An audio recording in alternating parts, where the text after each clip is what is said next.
Okay, ഇത് 1.2 kVൻ്റെ lithium ഇൻവെർട്ടറാണ്. എന്ന് വെച്ച് കഴിഞ്ഞാൽ അത്യാവശ്യം മിക്സി എല്ലാം വർക്ക് ചെയ്യും, വീട്ടിലുള്ള എല്ലാ ലൈറ്റ് ഫാനൊക്കെ വർക്ക് ചെയ്യും. ഇതിൻ്റെ പ്രത്യേകത എന്താണെന്ന് വെച്ച് കഴിഞ്ഞാൽ ബിൽറ്റിൻ 100Ah ലിഥിയം ബാറ്ററിയാണ്. അപ്പോൾ നമുക്ക് മെയിൻ്റനൻസ് ഒന്നും ആവശ്യമില്ല. 20-25 വർഷം ലൈഫുള്ള ബാറ്ററിയാണ്. ഇതിൽ ഇൻവെർട്ടറിന് 5 വർഷം വാറണ്ടി, ബാറ്ററിക്ക് അഡീഷണൽ 5 വർഷം വാറണ്ടി ഉണ്ട്. അപ്പം ഇതിൻ്റെ കണക്ഷൻസ് വരുന്നത്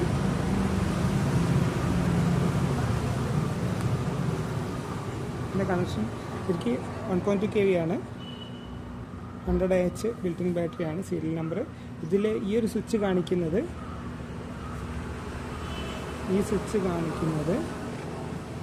UPS ഓൺ ഓഫ് എന്നാണ്. എന്ന് വെച്ചാൽ ഇപ്പോൾ ഇൻവെർട്ടർ മോഡാണ്. UPS ഓഫ് എന്ന് പറഞ്ഞാൽ ഇൻവെർട്ടർ മോഡാണ്. ഇത് ഇട്ട് കഴിഞ്ഞാൽ UPS മോഡാണ്.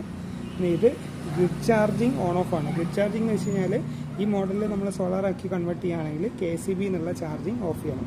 ആ സമയത്ത് ഇതിലേക്ക് ഇട്ട് കഴിഞ്ഞാൽ സോളാർ ചാർജിങ് ഓഫാണ്, അല്ല KCB ചാർജിങ് ഓഫാണ്. നോർമൽ കേസിൽ നമ്മളെപ്പോഴും ഈ ചാർജിങ് ഓണിലാണ് ഇടേണ്ടത്. സാധാരണ ഇൻവെർട്ടറിൻ്റെ കേസിൽ ചാർജിങ് മോഡിലാണ് ഇടേണ്ടത്. ഇത് ബാറ്ററീൻ്റെ സ്വിച്ചാണ്, ബാറ്ററി ഓൺ ഓഫ് സ്വിച്ചാണ്. അതേപോലെ ഇത് ഔട്ട്പുട്ട് എടുക്കാനുള്ള സോക്കറ്റാണ്. ഇത് KCBൻ്റെ ബ്രേക്കറാണ്, KCBൻ്റെ ഇൻപുട്ട് ബ്രേക്കറാണ്. ഇതിൽ ഈ ഔട്ട്പുട്ട് ഇവിടെ എടുക്കാം, അതേപോലെ ഇവിടെ നിന്ന് നമുക്ക് എടുക്കാൻ പറ്റും. ഇതെന്ന് പറഞ്ഞാൽ ഫസ്റ്റ് പിന്ന് വരുന്നത് ഫേസാണ്. അടുത്തത് നമ്മൾ MOV കണക്ട് ചെയ്യാനുള്ള സ്ഥലമാണ്. എന്ന് വെച്ചാൽ ന്യൂട്രലിനും ഈ രണ്ടാമത്തെ പോയിന്റിൻ്റെ ഇടയ്ക്ക് MOV എന്ന് വെച്ചാൽ മെറ്റൽ ഓക്സൈഡ് വാരിസ്റ്റർ കണക്ട് ചെയ്യുക. MOV എന്തിനാണെന്ന് വെച്ചാൽ ലൈറ്റ്നിങ് പ്രൊട്ടക്ഷന് വേണ്ടിയിട്ടുള്ളതാണ്. നമ്മളൊരു കമ്പോണൻ്റ് ഉണ്ടാവും, അതവിടെ ഫിറ്റ് ചെയ്തിട്ടാണ് ഇൻസ്റ്റാൾ ചെയ്യുക. അത് എന്തെങ്കിലും ഓവർ വോൾട്ടേജ് വന്നു കഴിഞ്ഞാൽ ബ്രേക്കർ ട്രിപ്പാവും, ഇത് കത്തിപ്പോവാണ് ചെയ്യുക. അപ്പോൾ നമുക്ക് റീപ്ലേസ് ചെയ്തിട്ട് വീണ്ടും വേറെ പീസ് വെച്ചിട്ട് റീപ്ലേസ് ചെയ്യാൻ പറ്റും. റീപ്ലേസ് ചെയ്യുന്ന സമയത്ത് മുകളിലുള്ള 2 സ്ക്രൂ ആണ് ലൂസ് ആക്കേണ്ടത് MOV റീപ്ലേസ് ചെയ്യണമെങ്കിൽ. ഇത് ഫേസാണ്, ഇത് MOVക്കുള്ള കണക്ഷനാണ്. ഇത് മൂന്നാമത്തത് ന്യൂട്രലാണ്, നാലാമത്തത് ഔട്ട്പുട്ടാണ്. ഇപ്പോൾ ന്യൂട്രൽ ഔട്ട്പുട്ട് ഇവിടെ നമുക്ക് എടുക്കാൻ പറ്റും. സെയിം തന്നെ ഇവിടെ ഉണ്ട്, ഔട്ട്പുട്ട് ഉണ്ട്. റൈറ്റ് സൈഡിൽ ഫേസ്, ലെഫ്റ്റ് സൈഡിൽ ന്യൂട്രലുണ്ട്. ഇതാണ് മോഡൽ. അപ്പോൾ നമ്മൾ ചെയ്യേണ്ടത് ഫസ്റ്റ് നമ്മൾ ബാറ്ററി ഓൺ ചെയ്യുക.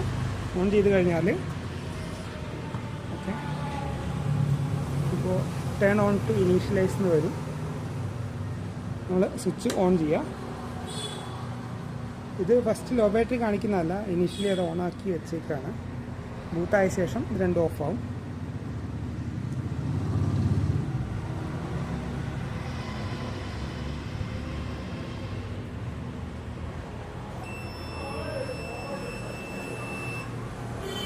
ഓക്കെ, ഇതിൽ KCB ഉള്ള സമയത്ത് ഇത് സ്റ്റഡി ആയി നിൽക്കും, വെള്ള ലൈറ്റ് സ്റ്റഡി ആയിട്ട് നിൽക്കും. അപ്പോൾ ഇൻവെർട്ടർ മോഡ് ഓൺ ആയതുകൊണ്ടാണ് ഇത് ബ്ലിങ്ക് ചെയ്തുകൊണ്ടിരിക്കുന്നത്. അപ്പോൾ മെയിൻസ് ചാർജിങ് എനേബിൾഡ് ആണ്, എന്ന് വെച്ചാൽ ചാർജിങ് സ്വിച്ച് ഓൺ ആണ്. UPS മോഡിലാണ് കിടക്കുന്നത്. ബാക്കിലുള്ള switch inverter mode UPS mode ഉള്ളതിൽ UPS ആണ് കിടക്കുന്നത്. അപ്പോൾ ലോഡ് ഇല്ലെങ്കിൽ പവർ വേസ്റ്റേജ് കുറയ്ക്കാൻ വേണ്ടിയിട്ട് 216 വോൾട്ടാണ് ഇനിഷ്യലി ജനറേറ്റ് ചെയ്യുക. ഇത് ഇൻവെർട്ടർ മോഡിൽ എത്ര യൂസ് ചെയ്തിട്ടുണ്ടെന്നുള്ള റീഡിങ് നമുക്കിവിടെ കിട്ടും. ഇൻവെർട്ടർ മോഡിൽ എത്ര യൂസ് ചെയ്തിട്ടുണ്ടെന്നുള്ള റീഡിങ് നമുക്കിവിടെ കിട്ടും.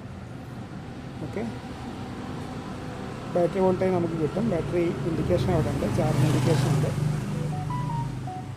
ഇത്രയും കാര്യങ്ങളാണ് ഇതിലുള്ളത്.